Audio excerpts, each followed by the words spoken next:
SNDP യോഗം general secretary Vellappally Natesan ഒന്നാം പ്രതിയായ ഒരു വലിയ തട്ടിപ്പ് കേസുണ്ട്. മൈക്രോ ഫിനാൻസ് തട്ടിപ്പ് കേസ്. ഈ കേസിൽ കഴിഞ്ഞ ദിവസം ഒരു സംഭവം ഉണ്ടായി. VS അച്യുതാനന്ദനാണ് 2016 വെള്ളാപ്പള്ളിക്കെതിരെ ഈ കേസുമായിട്ട് മുന്നോട്ട് വരുന്നത്. വിജിലൻസാണ് നിലവിൽ ഈ കേസ് അന്വേഷിച്ചുകൊണ്ടിരുന്നത്. SP ശശിധരനായിരുന്നു ഇതിൻ്റെ അന്വേഷണ ചുമതല. VS അച്യുതാനന്ദൻ മരിച്ചതിന് പിന്നാലെ വിജിലൻസിൻ്റെ ഈ അന്വേഷണ ചുമതലയിൽ നിന്ന് SP ശശിധരന് സ്ഥലം മാറ്റം ഉണ്ടാകുകയാണ്. തൃശ്ശൂരിലേക്കാണ് തൃശ്ശൂരിലെ പോലീസ് ആസ്ഥാനത്തേക്ക് ഇദ്ദേഹത്തെ സ്ഥലം മാറ്റുകയുണ്ടായി. ഈ വിഷയത്തിൽ SNDPയുടെ സേവ് സംരക്ഷണ സമിതി, അങ്ങനെ തന്നെയാണ് അതിൻ്റെ പേരെന്നാണ് ഓർമ്മ, അവർ ഹൈക്കോടതിയെ സമീപിക്കുകയുണ്ടായി. തുടർന്നാണ് ഹൈക്കോടതി ഈ വിഷയത്തിൽ ഇടപെടുകയും ശശിധരൻ തന്നെ ഈ കേസ് തുടർന്ന് അന്വേഷിക്കണമെന്നും 3 മാസത്തിനുള്ളിൽ ഇതുമായി ബന്ധപ്പെട്ട എല്ലാ കേസുകളിലും റിപ്പോർട്ട് നൽകണമെന്നും ഹൈക്കോടതി ഉത്തരവിട്ടിട്ടുണ്ട്. ഈ വിഷയമാണ് നമ്മൾ അടുത്തായിട്ട് പരിശോധിക്കുന്നത്. അജിംസ്, ഇതിൻ്റെ അകത്ത് നോക്കുമ്പോൾ 2016 VS തുടങ്ങി വെച്ച വലിയൊരു പോരാട്ടമായിരുന്നു വെള്ളാപ്പള്ളിക്കെതിരെയുള്ള ഈ മൈക്രോ ഫിനാൻസ് തട്ടിപ്പ് കേസ് എന്ന് പറയുന്നത്. VS മരിച്ചതിൻ്റെ തൊട്ടടുത്ത ദിവസം തന്നെ അദ്ദേഹത്തെ തൃശ്ശൂരിലെ പോലീസ് ആസ്ഥാനത്തേക്കുള്ള അക്കാദമിയിലേക്കാണ് തോന്നുന്നു സ്ഥലം മാറ്റുന്നു. പിന്നെ ഒരു സംശയദൃഷ്ടിയോടെ കാണേണ്ട സാഹചര്യം നിലവിലുള്ള ഇത് ആക്ച്വലി 2016 ഈ ആരോപണങ്ങൾ തുടങ്ങുന്നത്. 2005 ഈ മൈക്രോ ഫിനാൻസ് പദ്ധതി SNDP യോഗം ആരംഭിക്കുന്നത്. ഈ ആരംഭിക്കുന്ന സമയത്ത് തന്നെ ഇതിനെതിരെ ആക്ഷേപങ്ങൾ ഉയർന്നിട്ടുണ്ട്. അന്ന് തന്നെ SNDPയിലെ വിമത വിഭാഗങ്ങൾ മറ്റ് സാമൂഹിക പ്രവർത്തകർക്ക് ഇത് ചൂണ്ടിക്കാട്ടിയിരുന്നു. കൊള്ളയാണ് നടക്കാൻ പോകുന്നത്. ഒന്ന്, പിന്നോക്ക വികസന കോർപ്പറേഷനിൽ നിന്ന് ചെറിയ പലിശയ്ക്ക് 2% പലിശയ്ക്ക് ലോൺ എടുത്ത് അത് SNDP യൂണിയനുകൾക്ക് കൂടുതൽ പലിശയ്ക്ക് ലോൺ കൊടുത്തിട്ട് ഗുണഭോക്താക്കൾക്ക് 12% പലിശയ്ക്ക് ലോൺ മറിച്ചു കൊടുക്കുന്ന പരിപാടിയായിരുന്നത്. അപ്പോൾ പിന്നോക്ക വികസന കോർപ്പറേഷനിൽ നിന്ന് മാത്രമല്ല, അതിൽ പിന്നോക്ക വികസന കോർപ്പറേഷനിൽ നിന്ന് 27 കോടി രൂപ മറ്റുമാണ് വായ്പ എടുത്തിട്ടുള്ളത്. 100 കണക്കിന് കോടി, 670 കോടി രൂപയോളം നാഷണലൈസ്ഡ് ബാങ്കുകളിൽ നിന്ന് ലോൺ എടുത്ത് ഇതുമാതിരി മൈക്രോ ഫിനാൻസിന് വേണ്ടി ഉപയോഗിച്ചു എന്നാണ് കണ്ടെത്തിയിട്ടുള്ളത്. അപ്പോൾ ഈ ആരോപണം ഉയരുന്ന സമയത്ത് ഇത് 2005 മുതൽ ഈ ആരോപണങ്ങളുണ്ട്. 2006 VS അച്യുതാനന്ദൻ മുഖ്യമന്ത്രിയായി. ആരോപണം അവിടെ നിലനിൽക്കുകയാണ്. 2010-11 കാലത്ത് വീണ്ടും അവർ ഈ പറയുന്ന മൈക്രോ ഫിനാൻസ് പദ്ധതിയുമായി മുന്നോട്ട് പോകുന്നു. ആ സമയത്താണ് 2011 ഉമ്മൻചാണ്ടി സർക്കാരിൻ്റെ കാലത്താണ് ഒരു ഓഡിറ്റ് റിപ്പോർട്ട് ഇതിനെക്കുറിച്ച് വരുന്നത്. ഓഡിറ്റ് റിപ്പോർട്ട് എന്ന് പറഞ്ഞാൽ ഈ SNDPയിലെ ഓഡിറ്റ് റിപ്പോർട്ടല്ല, പിന്നോക്ക വികസന കോർപ്പറേഷനിലെ ഓഡിറ്റ് റിപ്പോർട്ട്. അപ്പോൾ ആ ഓഡിറ്റ് റിപ്പോർട്ടിൽ വളരെ കൃത്യമായി ചൂണ്ടിക്കാട്ടുന്നു. ഒന്നാമത്തെ കാര്യം, SNDP യൂണിയൻ എന്ന് പറയുന്ന ഒരു കമ്പനിയാണ്. കമ്പനി ആക്ട് പ്രകാരം രജിസ്റ്റർ ചെയ്ത സാധനമാണ്. എപ്പോഴും ഈ മൈക്രോ ഫിനാൻസ് വായ്പ കൊടുക്കേണ്ടത്, അതായത് ദേശീയ പിന്നോക്ക വികസന കോർപ്പറേഷൻ ഉണ്ട്, അവരാണ് സംസ്ഥാന പിന്നോക്ക വികസന കോർപ്പറേഷന് ഫണ്ട് കൈമാറുന്നത്. അവരുടെ നോംസ് പ്രകാരം ഇത് NGOകൾക്ക് കൈമാറാവൂ, ഈ ഫണ്ട് കൊടുക്കാവൂ. പക്ഷേ SNDP യോഗം NGO അല്ല. SNDP യോഗം രൂപീകരിച്ച സെൽഫ് ഹെൽപ്പ് ഗ്രൂപ്പുകൾക്ക് NGO പദവി കൊടുക്കാൻ പറ്റുമെന്നുള്ള കാര്യത്തിൽ ഓഡിറ്റ് റിപ്പോർട്ട് സംശയം ഉന്നയിക്കുന്നുണ്ട്. അപ്പോൾ ഈ ഓഡിറ്റ് റിപ്പോർട്ടിൽ ഗുരുതരമായ ക്രമക്കേടുകളാണ് ചൂണ്ടിക്കാട്ടുന്നത്. ഒന്ന്, ഈ പൊതുമേഖലാ ബാങ്കുകളിൽ നിന്ന് വായ്പ എടുത്തതിനെക്കുറിച്ച് അതിൽ ചൂണ്ടിക്കാട്ടുന്നുണ്ട്. പക്ഷേ ഈ ഓഡിറ്റ് റിപ്പോർട്ട് സവിശേഷമായി ചൂണ്ടിക്കാട്ടുന്നത് പിന്നോക്ക വികസന കോർപ്പറേഷൻ്റെ ഫണ്ട്. ആ ഫണ്ട് എന്ന് പറഞ്ഞാൽ പൊതുഖജനാവിൽ നിന്നുള്ള ഫണ്ടാണ്. അതാണ് ഈ ദുരുപയോഗം ചെയ്യുന്നത്. ദുരുപയോഗം ചെയ്യുന്നത് എങ്ങനെയാണ്? ഈ പണം കൊടുത്തത്, ഇവർ എടുത്ത വായ്പയായി കൊടുത്തത് വളരെ ചുരുക്കം ആളുകൾക്കാണ്. ബാക്കി മുഴുവൻ പണവും ഇവർ കൃത്രിമമായ രേഖകളുണ്ടാക്കി വ്യക്തിപരമായ ആവശ്യങ്ങൾക്ക് ഉപയോഗിച്ചു എന്നുള്ളതാണ് പ്രധാനപ്പെട്ട ആരോപണം. അപ്പോൾ 2011 ഓഡിറ്റ് റിപ്പോർട്ട് പുറത്തു വരുമ്പോഴും ഈ ആരോപണങ്ങൾ ഏറലുണ്ട്. VS അച്യുതാനന്ദൻ അന്നും ഇതിനെക്കുറിച്ച് പറയുന്നുണ്ട്. പക്ഷെ അന്ന് ഉമ്മൻചാണ്ടി സർക്കാർ ഒരു ചെറുവിരലനക്കാൻ തയ്യാറായില്ല വെള്ളാപ്പള്ളി നടേശനെതിരെ. അപ്പോൾ ഉമ്മൻചാണ്ടി സർക്കാരിൻ്റെ അവസാന കാലത്ത് 2015 2015 ഒരു പ്രത്യേകതയുണ്ട്. VSൻ്റെ രാഷ്ട്രീയ ബോധ്യത്തെക്കുറിച്ച് നമുക്ക് അത്ഭുതം തോന്നുന്നൊരു സന്ദർഭമാണത്. 2015 ആകുമ്പോഴേക്കും ലവ് ജിഹാദ് പ്രചാരണം കൊടുമ്പിരി കൊള്ളുന്നു. മറ്റൊന്ന്, BDJS രൂപീകരിക്കാനുള്ള നീക്കവുമായി SNDP മുന്നോട്ട് പോകുന്നു. പ്രതീഷ് വിശ്വനാഥനെ പോലുള്ളവരുമായി വെള്ളാപ്പള്ളി കൈകോർക്കുന്നു. ഈ സന്ദർഭത്തിലാണ് ഈ മുഴുവൻ രേഖകളും, VSൻ്റെ രീതി അറിയാമല്ലോ, ഇടമലാർ കേസ് മുതൽ VSൻ്റെ രീതി എന്ന് പറഞ്ഞാൽ വെറുതെ പോയി കടലാസ് കൊടുത്ത് പരാതി കൊടുക്കുകയല്ല ചെയ്യുക. അത് പൂർണ്ണമായും ഫോളോ അപ്പ് ചെയ്ത് അതിന് മുഴുവൻ രേഖകളും കൈവശപ്പെടുത്തിയതിന് ശേഷം അദ്ദേഹം കോടതിയെ സമീപിക്കുകയുള്ളൂ. 2015 ഉമ്മൻചാണ്ടി സർക്കാരിൻ്റെ കാലത്ത് തന്നെ VS മുഴുവൻ രേഖകളും പുറത്തുവിട്ടു. ഈ ഓഡിറ്റ് റിപ്പോർട്ട് മുഴുവൻ പുറത്തുവിട്ടുകൊണ്ട് ആ പുറത്തുവിടുന്ന സമയമാണ് പ്രധാനം. BDJS രൂപം കൊള്ളുകയാണ്. അപ്പോൾ ഒന്ന് ആലോചിച്ച് നോക്കുക. അപ്പോൾ VS അതിനെത്ര ഗൗരവത്തോടെയാണ് എടുത്തിട്ടുള്ളത്. അപ്പോൾ പലിശ നടേശൻ എന്നാണ് അന്ന് അദ്ദേഹം ആക്ഷേപിച്ചത്. ഈ രേഖകൾ പുറത്തു വരുന്നു, ഒരു നടപടിയും ഉണ്ടാവുന്നില്ല. ഉമ്മൻചാണ്ടി സർക്കാർ ഒരു നടപടിയും സ്വീകരിക്കുന്നില്ല. പിന്നീട് 2016 പിണറായി വിജയൻ അധികാരത്തിൽ വരുമ്പോൾ നടപടി ഉണ്ടാകുമെന്ന് പ്രതീക്ഷിച്ചു. പക്ഷേ നടപടി ഉണ്ടായില്ല. ഇദ്ദേഹം കോടതിയെ സമീപിച്ചു. VS അച്യുതാനന്ദൻ വിജിലൻസ് കോടതിയെ സമീപിച്ചു. വിജിലൻസ് കോടതിയിൽ ഈ രേഖകൾ ഹാജരാക്കി വിജിലൻസ് കോടതിയാണ് അവസാനം ഇത് അന്വേഷണത്തിന് ഉത്തരവിടുന്നത്. അന്വേഷണത്തിന് ഉത്തരവിട്ട് പിണറായി വിജയൻ സർക്കാരിൻ്റെ കാലത്തെ വിജിലൻസ് ജേക്കബ് തോമസ് ആണ് വിജിലൻസ് ഡയറക്ടർ. പ്രാഥമിക അന്വേഷണം നടത്തി ഇതിൽ കേസെടുക്കാവുന്ന പ്രശ്നങ്ങളുണ്ട്. പ്രശ്നങ്ങളെന്ന് പ്രാഥമിക അന്വേഷണം നടത്തേണ്ട ഈ രേഖകൾ കണ്ടാൽ തന്നെ അറിയാം, സർക്കാരിൻ്റെ തന്നെ രേഖകളാണ് ഇതിൽ ക്രമക്കേടുണ്ടെന്ന് ചൂണ്ടിക്കാട്ടിക്കൊണ്ട് കേസ് അന്വേഷണം ആരംഭിക്കുകയാണ്. കേസന്വേഷണം ആരംഭിച്ചു 2016 സെപ്റ്റംബർ മാസത്തിൽ. 2016 മെയ് മാസത്തിലാണ് പിണറായി വിജയൻ അധികാരത്തിൽ വരുന്നത്. സെപ്റ്റംബർ മാസത്തിൽ അതുവരെ പിണറായി വിജയൻ്റെ നാവിൻ്റെ ചൂട് നന്നായി അറിഞ്ഞ വെള്ളാപ്പള്ളി നടേശൻ, കേരള തൊഗാടി എന്നാണ് വിളിച്ചത് വെള്ളാപ്പള്ളി നടേശൻ പിണറായി വിജയനെ നേരിട്ട് പോയി കാണുന്നു. വെള്ളാപ്പള്ളി നടേശൻ സെപ്റ്റംബറിൽ കണ്ടതിന് ശേഷം പുറത്തിറങ്ങിയിട്ട് അദ്ദേഹം പറഞ്ഞത് കേരളം കണ്ട ഏറ്റവും മികച്ച മുഖ്യമന്ത്രിയാണ് പിണറായി വിജയൻ എന്നാണ്. കേരളം കണ്ട ഏറ്റവും മികച്ച മുമ്പത്തെ കാലത്തൊക്കെ എന്ന് പറഞ്ഞാൽ എല്ലാ മന്ത്രിമാരും മുഖ്യമന്ത്രിയായിരുന്നു, ഇപ്പോഴാണ് ഒരു മുഖ്യമന്ത്രി ഉണ്ടായത് എന്ന് പറഞ്ഞു പിണറായി വിജയനെ വാനോളം പോയിരുന്ന ഒരു വെള്ളാപ്പള്ളി നടേശനാണ് കാണുന്നത്. തൊട്ടുടനെ 2016, 17, 18 കാലത്ത് ഈ അന്വേഷണം പെട്ടെന്ന് മന്ദീഭവിക്കുകയാണ്. VS അച്യുതാനന്ദൻ വീണ്ടും രംഗത്തിറങ്ങുന്നു. VS അച്യുതാനന്ദൻ ആ സമയത്ത് പ്രായം നോക്കണം, എത്ര വയസ്സുണ്ടെന്നുള്ളത്. അദ്ദേഹം ഈ FIR ക്വാഷ് ചെയ്യാൻ വേണ്ടി വെള്ളാപ്പള്ളി നടേശൻ ഹൈക്കോടതി പോയപ്പോൾ VS അച്യുതാനന്ദൻ പോയി അതിൽ കക്ഷി ചേർന്നു. ഹൈക്കോടതി പറഞ്ഞു കേസ് അന്വേഷിക്കേണ്ടതിനാണ്, FIR ക്വാഷ് ചെയ്യാൻ പറ്റില്ല. വീണ്ടും ഇദ്ദേഹം അറസ്റ്റിലാവുമെന്ന നില വന്നു. അപ്പോഴാണ് കേരളത്തിലെ രാഷ്ട്രീയ സാഹചര്യം വീണ്ടും മാറുന്നത്. BDJS 2016 മത്സരിക്കുമ്പോൾ അവർക്ക് 4% വോട്ടുണ്ടായിരുന്നു. 4% എന്ന് പറഞ്ഞാൽ ഒരു പുതിയ പാർട്ടി 4% വോട്ട് ചെറിയ വോട്ടല്ല. 2019 ലോക്സഭാ ഇലക്ഷനിൽ അത് 2% കുറയുന്നു. 2021 അസംബ്ലി തെരഞ്ഞെടുപ്പിൽ അത് വീണ്ടും കുറയുന്നു. BDJSൻ്റെ വോട്ട് വീണ്ടും കുറയുകയാണ്. അപ്പോൾ ഈ വോട്ട് എങ്ങോട്ട് പോയി എന്നുള്ളതിൻ്റെ ഉത്തരം ഈ കേസന്വേഷണത്തിൻ്റെ സ്റ്റാറ്റസിലുണ്ട്. ഈ വോട്ട് എങ്ങോട്ടൊക്കെയാണ് പോകുന്നത് എന്നതിൻ്റെ ഉത്തരം, അതായത് BDJS NDAക്ക് വേണ്ടി 4% വോട്ട് പിടിച്ച 2016 തെരഞ്ഞെടുപ്പിൽ 2019 2% ആവുന്നു. 2021 നിയമസഭാ തെരഞ്ഞെടുപ്പിൽ അത് വീണ്ടും കുറയുന്നു. ഇനി മറ്റൊരു കാര്യം, 2019 ശബരിമല പ്രവേശന വിധി വരുന്നു. വെള്ളാപ്പള്ളി നടേശൻ എന്ന് പറഞ്ഞാൽ പിണറായി വിജയൻ്റെ സംസ്ഥാന സർക്കാരിൻ്റെ വിജിലൻസ് അന്വേഷിക്കുന്ന ഒരു കേസിൽ 1ാം പ്രതിയാണ്. ഈ 1ാം പ്രതിയെ പിടിച്ച് നവോത്ഥാന സമിതിയുടെ അധ്യക്ഷനാക്കുന്നു. ഈ നവോത്ഥാന സമിതി അധ്യക്ഷനാക്കിയത് ഓക്കെ പോട്ടെ, ഒരു സമുദായ സംഘടനയുടെ ഒരു നേതാവാണെന്ന് വയ്ക്കാം.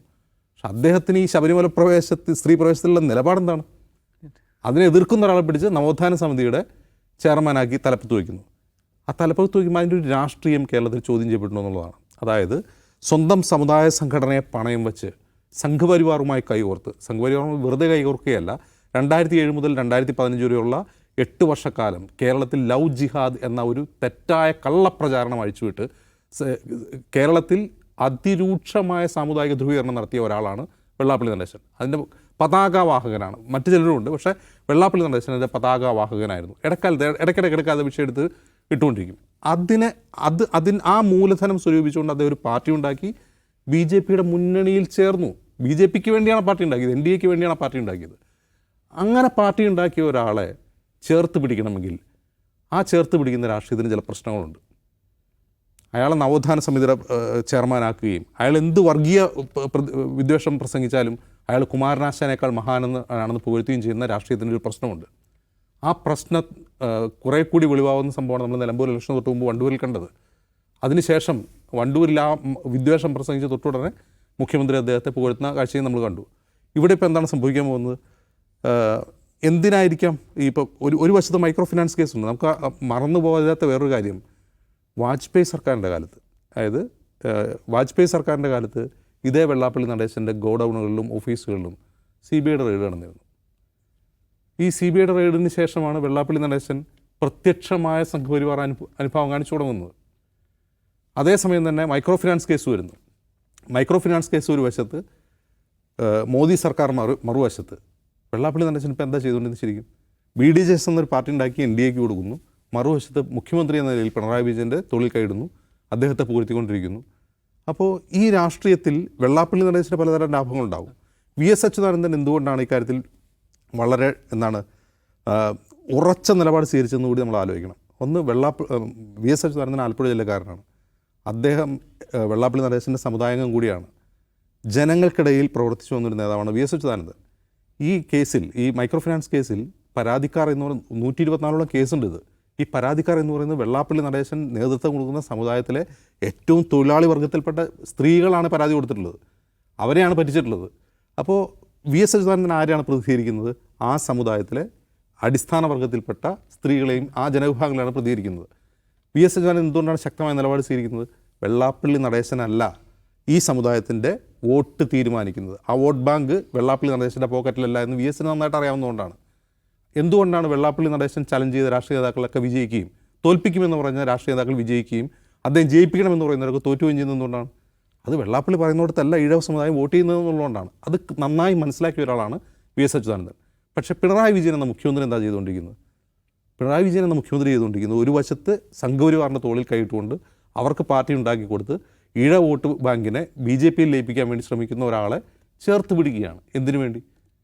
അതിപ്പോഴും ദുരൂഹമാണ് എന്ന് മാത്രമല്ല, അങ്ങനെ ചേർത്ത് പിടിക്കുന്ന രാഷ്ട്രീയത്തിന് ഗുരുതരമായ പ്രശ്നമുണ്ട്, പ്രത്യേകിച്ചും മോദി സർക്കാരിൻ്റെ കാലത്ത്. നിഷാദെ, ഇതിലിപ്പോൾ ഹൈക്കോടതിയെ സമീപിച്ചത് SNDP സംരക്ഷണ സമിതിയാണ്. ഈ ശശിധരന് ചുമതല പകരം നൽകിയിരുന്ന പോലീസ് അക്കാദമിയിലേക്കുമാണ്. നമ്മളത് ആദ്യം പറഞ്ഞാൽ എന്തോ ഒരു തെറ്റുപറ്റിയിരുന്നു. ഇതിലൊരു കാര്യം, VSൻ്റെ ഒരു പോരാട്ടം ഉണ്ടായിരുന്നു. VS ഇതിൻ്റെ അകത്ത് CBI അന്വേഷിക്കണമെന്നുള്ളതായിരുന്നു VSൻ്റെ ആദ്യത്തെ ആവശ്യം. സ്വാഭാവികമായിട്ട് ഇപ്പോൾ അധികാരത്തിലിരിക്കുന്ന ഇടത് സർക്കാരിന് ഈ കേസിൽ എന്തൊക്കെയാണ് നടക്കുന്നതെന്നറിയാം. കോടതി നേരിട്ട് ഈ ശശിധരനെ ഹൈക്കോടതി വിളിച്ചു വരുത്തിയിട്ട് കേക്ക് കൂടിയിട്ട് ചെയ്തിട്ടുണ്ട്. അപ്പോൾ VS മരിച്ചതിൻ്റെ തൊട്ടടുത്ത ദിവസം തന്നെ ഉണ്ടാകുന്ന ഈ ഒരു നീക്കം, അതൊരു സ്വാഭാവികമായൊരു നീക്കമാണ്. അതോ VSൻ്റെ ഇതുവരെയുള്ള വെള്ളാപ്പള്ളിക്കെതിരായ ഇത്തരം ഒരു തട്ടിപ്പ് കേസിനെതിരായുള്ള പോരാട്ടത്തെ കൂടിയിട്ട് റദ്ദ് ചെയ്യൽ കൂടിയിട്ടല്ലേ അത്? സർക്കാർ ഇത് ടെക്നിക്കലേക്ക് പറയും. ദേശാഭിമാനി ഇപ്പോൾ അദ്ദേഹം പോലീസ് അക്കാദമിയിലേക്ക് സ്ഥലം മാറി പോയി എന്ന വാക്കാണ് ഉപയോഗിച്ചിരിക്കുന്നത്. സ്ഥലം മാറ്റി എന്നുള്ള പ്രയോഗം തന്നെ അവർ ഒഴിവാക്കിയിരിക്കുന്നു. പക്ഷേ അതിൻ്റെ വിശാലാർത്ഥത്തിൽ പരിശോധിച്ചാൽ SNDPയുടെ തലപ്പത്തിരിക്കുന്ന വെള്ളാപ്പള്ളി നടേശനെതിരെ VS അച്യുതാനന്ദൻ ഉയർത്തിക്കൊണ്ടുവന്ന ഒരു രാഷ്ട്രീയമുണ്ട്, അദ്ദേഹം ഉയർത്തിക്കൊണ്ടുവന്ന ഒരു പോരാട്ടമുണ്ട്. ആ പോരാട്ടത്തിന് ഇപ്പുറത്താണ് പാർട്ടി എന്നുള്ളത്. പാർട്ടിയല്ല, സർക്കാർ എന്നുള്ളതാണ്. പിണറായി വിജയൻ്റെ ഗവൺമെൻറ് എന്നിട്ടുള്ളത് അതിന് ഇപ്പുറത്താണ്. അതിനെ ഏറ്റെടുക്കാനോ അതിനാവശ്യമായ നടപടിക്രമങ്ങളുമായി മുന്നോട്ട് പോകാനോ തയ്യാറായിട്ടില്ല എന്ന് കാണാം നമുക്ക്. എന്താണ് വെള്ളാപ്പള്ളി നടേശനെ ഉയർത്തിക്കൊണ്ടിരുന്ന ഹെയ്റ്റിനെതിരെ ഒച്ചത്തിൽ സംസാരിച്ച പാരമ്പര്യമാണ് VS അച്യുതാനന്ദനുള്ളത്. അദ്ദേഹം വീണുപോകുന്ന കാലം വരെ ഏറ്റവും കൂടുതൽ അദ്ദേഹം സംസാരിച്ചവരിൽ ഒരാൾ വെള്ളാപ്പള്ളി നടേശനാണ്. അദ്ദേഹത്തിൻ്റെ ഹെയ്റ്റ് പൊളിറ്റിക്സിനെതിരെയാണ്. എന്നെ ഏറ്റവും കൂടുതൽ മുറിവേൽപ്പിച്ചത് VS ആണെന്ന് വെള്ളാപ്പള്ളി തന്നെയും ഒരു അഭിമുഖത്തിൽ പറഞ്ഞ് നാം കേട്ടിട്ടുണ്ട്. അവസാന കാലം വരെ അദ്ദേഹം ആ തീരുമാനം കർശനമായി എടുക്കുകയും നടപ്പിലാക്കുകയും ചെയ്തു. അതിനിപ്പുറത്താണ് പാർട്ടി എന്നത്. എത്രയോ വിഷയങ്ങളിൽ നമ്മൾ കണ്ടിട്ടുള്ളൂ VS അച്യുതാനന്ദൻ എടുക്കുന്ന പൊളിറ്റിക്കൽ പൊസിഷൻ ഇപ്പുറത്ത് പാർട്ടി എന്നിട്ടുണ്ട്. പക്ഷേ എന്തുകൊണ്ടെങ്കിലും VSനെ ഒഴിവാക്കി കളയാൻ പാർട്ടിക്ക് പറ്റാതിരുന്നത്? VSൻ്റെ കൂടെ ആരുണ്ടായിരുന്നു? കേരളത്തിൻ്റെ ജനം ഉണ്ടായിരുന്നു. ഈ വെള്ളാപ്പള്ളി നടേശൻ അദ്ദേഹത്തിൻ്റെ ശാക്തിക തട്ടകം എന്ന് വിളിക്കുന്ന മാലപ്പുഴയിലാണ് 10,000-കണക്കിന് മനുഷ്യർ VS അച്യുതാനന്ദനെ കാണാൻ വേണ്ടി ഒഴുകി വന്നത്. ഞാൻ അവിടെ പോയിരുന്ന മനുഷ്യനാണ്. വെള്ളാപ്പള്ളിക്കെതിരെ സ്റ്റേറ്റ്മെൻറ്റ് നടത്തിയതിൻ്റെ പേരിൽ ഒരാൾ കുറഞ്ഞിട്ടില്ല. വെള്ളാപ്പള്ളിക്കെതിരെ സ്റ്റേറ്റ്മെൻറ്റ് നടത്തിയതിൻ്റെ പേരിൽ VS അച്യുതാനന്ദൻ്റെ ക്രെഡിബിലിറ്റിയിലോ VS അച്യുതാനന്ദൻ്റെ വിശ്വാസ്യതയിലോ ആരാധക വൃന്ദത്തിലോ ഒരൊറ്റ മനുഷ്യൻ കുറഞ്ഞിട്ടില്ല. ഈഴവരായ മനുഷ്യരെന്ന് പോലും കുറഞ്ഞിട്ടില്ല. പിണറായി വിജയൻ എന്താ വിചാരിക്കുന്നത്? വെള്ളാപ്പള്ളിയെ എന്തെങ്കിലും പറഞ്ഞാൽ ഈഴവർ പൊഴിഞ്ഞു പോകുന്നു? ഈ കേസ് തന്നെ എടുത്തു നോക്കണം. ഈ കേസ് എന്താണ്? ഈഴവരിൽപ്പെട്ട ഏറ്റവും സാധാരണക്കാരായ മനുഷ്യരെ, സ്ത്രീകളെ പറ്റിച്ച കേസാണ്. അതിനകത്ത് പ്രോപ്പർ ആക്ഷൻ എടുത്താൽ അത് എവിടുന്നാണ് ഏറ്റവും കൂടുതൽ പിന്തുണ വരിക? ഇരകളെയാണോ പിന്തുണയ്ക്കേണ്ടത്, അതോ വേട്ടക്കാരനെയാണോ? എത്ര 15 കോടി രൂപ പിന്നോക്ക വികസന കോർപ്പറേഷനിൽ നിന്ന് 2% പലിശയ്ക്ക് വായ്പയ്ക്ക് എടുക്കുക. എന്നിട്ട് അവർ വെക്കുന്ന വ്യവസ്ഥ എന്താണ്? നിങ്ങളത് പാവങ്ങൾക്ക് വായ്പ കൊടുത്തോളൂ, 5% മാക്സിമം ഈടാക്കാൻ പാടുള്ളൂ. 12% പലിശയ്ക്ക് കൊടുത്ത് ബാക്കി എത്ര ശതമാനം അടിക്കുകയാണ്? ബാക്കി 10%-ഓളം പൈസ ഇവരടിക്കുകയാണ്. പിന്നെന്താണ്? ആകെ ഈഴവ സമുദായത്തിൽപ്പെട്ട ഇതിൻ്റെ അർഹതപ്പെട്ട ആളുകളിൽ 10% പേർക്ക് മാത്രമേ കൊടുത്തിട്ടുള്ളൂ എന്ന് സെൻറ്റർ ഫോർ മാനേജ്മെൻറ്റ് സ്റ്റഡീസ് നടത്തിയിട്ടുള്ള പഠനത്തിൽ അവർക്ക് ബോധ്യപ്പെടുന്നു. ബാക്കി മുഴുവൻ വ്യാജ വിലാസങ്ങളും പേരുകളും ഉണ്ടാക്കി പൈസ മുഴുവൻ ഇവർ തട്ടിയെടുത്തു. 15 കോടി രൂപ പിന്നോക്ക വികസന കോർപ്പറേഷൻ, 600 കോടിയോളം രൂപയാണ് മറ്റ് മുഖ്യധാര നാഷണലൈസ്ഡ് ബാങ്കുകളിൽ നിന്ന് വായ്പ എടുത്തിട്ടുള്ളത്. പ്രത്യേക ആനുകൂല്യം പറയാം. എന്നിട്ട് ഈ പൈസ മുഴുവൻ തെറ്റായ വഴിയിൽ ചെലവാക്കി എന്നാണ് കണ്ടെത്തിയിട്ടുള്ള പ്രധാനപ്പെട്ട കാര്യം. അതുമാത്രവുമല്ല, ഈ VS അച്യുതാനന്ദൻ പറഞ്ഞിട്ടുണ്ട്, ഇവർ കഷ്ടപ്പെട്ടും കയറി വിരിച്ചും കൂലിപ്പണിയെടുത്തും തിരിച്ചടയ്ക്കുന്ന പണം പ്രോപ്പറായി തിരിച്ചടയ്ക്കാതെ ബാങ്കുകളുടെ ജപ്തി നടപടികളും മറ്റും വരുമ്പോൾ അതിന് ഇവരെ ഇരകളാക്കിയിരിക്കുകയാണ്. ഇത് ഗുരുതരമായ ഒരു പ്രശ്നം, സാമ്പത്തിക കുറ്റകൃത്യമാണ്. അത് പരിശോധിച്ച എല്ലാ ഘട്ടത്തിലും സർക്കാർ സംവിധാനങ്ങൾക്ക് ബോധ്യപ്പെട്ടിട്ടുള്ള ഒരു കാര്യമാണ്. അപ്പോൾ എന്താണ്? അതിൻ്റെ ഇരകളായ മനുഷ്യരാണ് ബഹുഭൂരിപക്ഷം പേർ. ഇനി ഈഴവ സമുദായമാണ് സർക്കാരിൻ്റെ ടാർഗറ്റെങ്കിൽ ആ ഈഴവ സമുദായത്തിലെ പാവങ്ങളായ മനുഷ്യരുടെ കൂടെ നിൽക്കണോ, വെള്ളാപ്പള്ളി നടേശനെ പോലെ ഒരു പ്രഭുവിൻ്റെ കൂടെ നിൽക്കണോ എന്ന് തീരുമാനിച്ച സർക്കാർ പ്രഭുവിൻ്റെ കൂടെ നിൽക്കുകയാണ്. നമ്മൾ വീണ്ടും പറയേണ്ട കാര്യം, VS അച്യുതാനന്ദൻ വെള്ളാപ്പള്ളിയുടെ വെറുപ്പിനെതിരെ ഉറക്കെ സംസാരിച്ച ആളാണ്. അദ്ദേഹം തിരുവനന്തപുരം മുതൽ എറണാകുളം വരെയുള്ള പൊതുപരിപാടികൾ നടന്ന് സംസാരിച്ചിട്ടുണ്ട്. അദ്ദേഹം എല്ലായിടത്തും, നേരത്തെ പറഞ്ഞ പലിശ നടേശൻ എന്ന വാക്ക് ഉപയോഗിച്ചാണ് അദ്ദേഹത്തിൻ്റെ പരാതി പ്രിപ്പയർ ചെയ്തിരിക്കുന്നത്. എല്ലായിടത്തും മൈക്രോ ഫിനാൻസ് തട്ടിപ്പ് കേസിൽ കർക്കശ നടപടി വേണമെന്ന് ആവശ്യപ്പെടുകയും നിയമ പോരാട്ടം നടത്തുകയും ചെയ്തു. VSൻ്റെ പിന്തുണക്കാരിൽ ഒരാൾ ഒലിച്ചു പോയില്ല. പക്ഷേ ഇവിടെ ഇപ്പോൾ ഈ സർക്കാർ കരുതുന്ന ഒരു കാര്യം, വെള്ളാപ്പള്ളി നടേശൻ പ്രത്യേകമായി സമുദായത്തെ മുഴുവൻ കയ്യിൽ കൊണ്ടു നടക്കുകയാണ്. ഏതെങ്കിലും ഒരു സമുദായ നേതാവിന്, ഞാൻ വെള്ളാപ്പള്ളിയെ മാത്രമൊന്നും പറയുന്നില്ല, വെള്ളാപ്പള്ളി ആയാലും കൊള്ള NSS ആയാലും SNDP ആയാലും ഇനിയിപ്പോൾ സമസ്ത കേരള ജമിയത്തുൽ ഉലമ ആയാലും ഏത് പാർട്ടി ആയാലും സംഘടനയായാലും ഒരു നേതാവ് തീരുമാനിക്കുന്നു, അതിൻ്റെ പിന്നാലെ അണികൾ അന്ധരായി വന്ന് എല്ലായിടത്തും വോട്ട് ചെയ്യുന്നു എന്ന ഏർപ്പാട് കേരളത്തിലില്ല. അതിന് കാലമേ കഴിഞ്ഞു പോയി.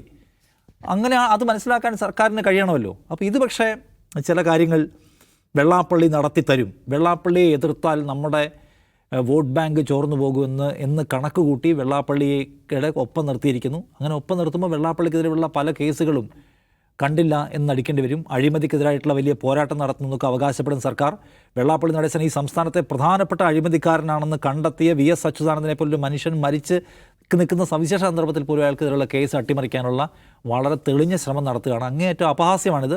അദ്ദേഹത്തെ കൊണ്ട് പല പ്രയോജനം ഉണ്ടാവും. ഇപ്പോൾ അദ്ദേഹം നടത്തുന്ന ഹേറ്റ് ക്യാമ്പയിൻ നമ്മൾ കാണുന്നുണ്ട്. അതുണ്ടാക്കുന്ന ഡിവൈഡിൻ്റെ ഡിവിഡൻഡ് കിട്ടും, അങ്ങനെ ജയിക്കാം എന്നൊക്കെയാണ് കണക്ക് കൂട്ടുന്നതെങ്കിൽ പാതകം ചെയ്യുന്നത് പാർട്ടിയോട് മാത്രമല്ല ഈ കേരളത്തോട് മൊത്തമാണ്. അതിനെക്കുറിച്ച് നമ്മളിവിടെ ഒരുപാട് സംസാരിച്ച് കഴിഞ്ഞിട്ടുള്ള കാര്യമാണ്. പക്ഷേ ഓർക്കേണ്ട ഒരു കാര്യമുണ്ട്, വെള്ളാപ്പള്ളി നടേശൻ എന്ന് പറയുന്ന ആളല്ല ഈഴവ സമുദായത്തിൻ്റെ നേതാവ്. വെള്ളാപ്പള്ളി നടേശൻ ഈ പറയുന്ന വർഗീയത, ഇപ്പോൾ അദ്ദേഹം ഞാൻ പറഞ്ഞു, അതായത് VD സതീശനെ ആക്രമിക്കുകയാണ്. VD സതീശൻ പറഞ്ഞെന്താണ്, ഇത് ഗുരുവിൻ്റെ മൂല്യങ്ങളല്ല, ഇത് ഗുരുവിൻ്റെ മൂല്യങ്ങളല്ല എന്ന് M സ്വരാജൻ പറഞ്ഞു. M സ്വരാജിനെ ആക്രമിക്കുന്നില്ല. ഇത് ഗുരുവിൻ്റെ മൂല്യങ്ങളല്ല എന്ന് പാർട്ടി CPIM സംസ്ഥാന സെക്രട്ടേറിയറ്റ് പറഞ്ഞു, അതിനെ ആക്രമിക്കുന്നില്ല. അപ്പോൾ ഇത് ഗുരുവിൻ്റെ മൂല്യങ്ങളല്ല എന്ന സമാന വാചകം പറഞ്ഞ VD സതീശനെ മാത്രം പരമപന്നൻ എന്ന് വിളിച്ച് ആക്ഷേപിക്കുകയാണ്. ഇത് കണ്ടുകൊണ്ടിരിക്കുന്നുണ്ടല്ലോ ഈഴവ സമുദായത്തിലെ ചെറുപ്പക്കാർ. അവർക്കിത് മനസ്സിലാവുമല്ലോ ഇദ്ദേഹത്തിൻ്റെ കളി എന്താണെന്ന്. അപ്പോൾ അത് ബോധ്യപ്പെടും. അപ്പോൾ അതുകൊണ്ട് ഒരാളെ വെച്ചിട്ട് ഈ കേരളത്തെ മാനിപ്പുലേറ്റ് ചെയ്ത് കളയാം. കേരളത്തിൽ ആകെപ്പാടെ ഒരു ഡിവൈഡ് ഉണ്ടാക്കി ബാക്കി എല്ലാ ഭരണവിരുദ്ധ വികാരത്തിന്മേലെ പുതിയൊരു കവറപ്പ് സ്ട്രാറ്റജി എടുക്കാമെന്നൊക്കെയാണ് വിചാരിക്കുന്നതെങ്കിൽ രാഷ്ട്രീയ ബോധ്യമുള്ള മനുഷ്യർ മരിച്ചു പോകാത്ത നാടാണ് കേരളം എന്ന കാര്യം കൂടി ഈ പറയുന്ന നേതാക്കൾ, നമുക്കെല്ലാം മനസ്സിലാവുന്ന ഈ പണിയെടുക്കുന്ന ഇവർ ഓർക്കും നന്നാവുന്നേ എനിക്ക് പറയാനുള്ളൂ. മൈക്രോ ഫിനാൻസ് കേസിൽ 2 പേരും മരിച്ചു പോയിട്ടുണ്ട്. അതിൽ പ്രധാനപ്പെട്ട 2 പ്ലേയേഴ്സ്, ഒന്ന് VS അച്യുതാനന്ദനാണ്, മറ്റൊന്ന് KK മഹേശൻ എന്ന് പറയുന്ന ഈ കേസിൽ പ്രതിയാണ്. അയാൾ ഈ മൈക്രോ ഫിനാൻസിൻ്റെ കോർഡിനേറ്ററായിരുന്നു. അയാളുടെ മരണത്തിൽ വെള്ളാപ്പള്ളി നടേശൻ പ്രതിയാണ്. അതും പിണറായി വിജയൻ്റെ പോലീസെടുത്ത കേസല്ല, അവരുടെ ബന്ധുക്കൾ കോടതിയിൽ പോയി എടുപ്പിച്ച കേസാണ്. അതിൽ ആത്മഹത്യാ പ്രേരണാകുറ്റത്തിൽ, അതായത് ഈ പറയുന്ന മഹേശനാണ് ഈ തട്ടിപ്പ് നടത്തിയതെന്നാണ് വെള്ളാപ്പള്ളി നടേശൻ അദ്ദേഹത്തിൻ്റെ മരണത്തിന് ശേഷം ആരോപിച്ചത്. മറ്റൊന്ന് VS അച്യുതാനന്ദൻ മരിച്ചുപോയപ്പോൾ അദ്ദേഹത്തിൻ്റെ മരണസമയത്ത് അദ്ദേഹത്തെ അപഹസിച്ചു എന്ന് പറഞ്ഞാൽ ചില ആളുകൾക്കെതിരെ കേസെടുത്തു. ഈ മൈക്രോ ഫിനാൻസ് കേസിൻ്റെയും വെള്ളാപ്പള്ളി നടേശൻ്റെ പശ്ചാത്തലത്തിൽ VS അച്യുതാനന്ദനെ ശരിക്കും അപമാനിച്ചതാരാണ്? പ്രത്യേകിച്ചും SP ശശിധരൻ്റെ സ്ഥലം മാറ്റത്തിലൂടെ ഒന്നുകൂടി പാർട്ടിയും സർക്കാരൊക്കെ ആലോചിക്കുന്നത് നന്നാവും. അതെ, VS ജീവിച്ചിരിക്കുമ്പോൾ തുടങ്ങി വെച്ചൊരു പോരാട്ടമായിരുന്നു വെള്ളാപ്പള്ളിയുടെ ഈ മൈക്രോ ഫിനാൻസ് തട്ടിപ്പിനെതിരെ. മരിച്ച ശേഷവും അത് വെള്ളാപ്പള്ളിയെ വിടാതെ പിന്തുടരുകയാണ്. ഇക്കാര്യത്തിൽ മരണശേഷമെങ്കിലും VSനൊപ്പം പാർട്ടിയും സർക്കാരും കൂടെ നിൽക്കുമോ എന്നാണ് നമുക്കറിയേണ്ടത്.